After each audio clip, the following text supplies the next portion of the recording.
إيماني على الإسلام رباني سأعلي رايتي دوما سأعلي رايتي دوما وأحمي صف إخواني وأحمي صف إخواني على الداعي بإيماني على الإسلام رباني سأعلي رايتي دوما سأعلي رايتي دوما وأحمي صف إخواني وأحمي صف إخواني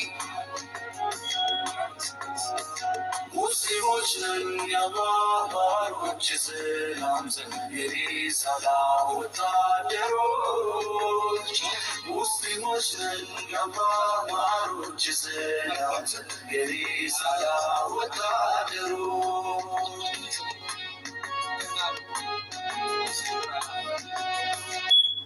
كنت كسروا ربي سبحانه وتعالى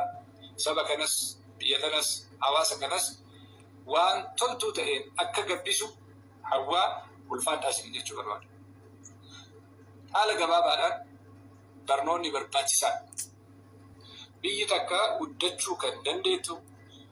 حواسني توكو قبرما جلابيو كان دندو يو برنوتا قباتي كفر زمان أما كيس جرو كان كيسد برنوني مرتيسا warri dura advanced ta'ee itti fayyadame warri dura barnoota argate hanga fedhe hanguma dandeenyu hunda yoo dhiibaa oolle hanga bakka san geennutti dhiibamaa deemuun keenan oolu maaliifi jalqaba argate waan ta'eef carraatti fayyadame waan ta'eef asirra dhaabbadhee dhaamsa lama qofan dhaamee deema jechuudha. Tokko dargaggeessa keenya lafaa ol dhufu. Xiyyeeffannaan keessan yeroo muraasaan amata gabaabaaf barnoota keessan irratti cimtanii of duratti bahuu irratti osoo karoora kaa'attanii bareedaadha. Namni waggaa 3 waggaa 4 of gabroomsee rakkoo keessa bahee miidhaa keessa bahee waggaa 40 achi booda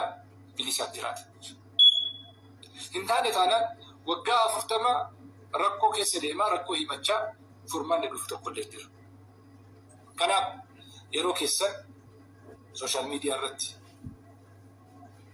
amata gabaabaaf barnoota keessan irratti cimtanii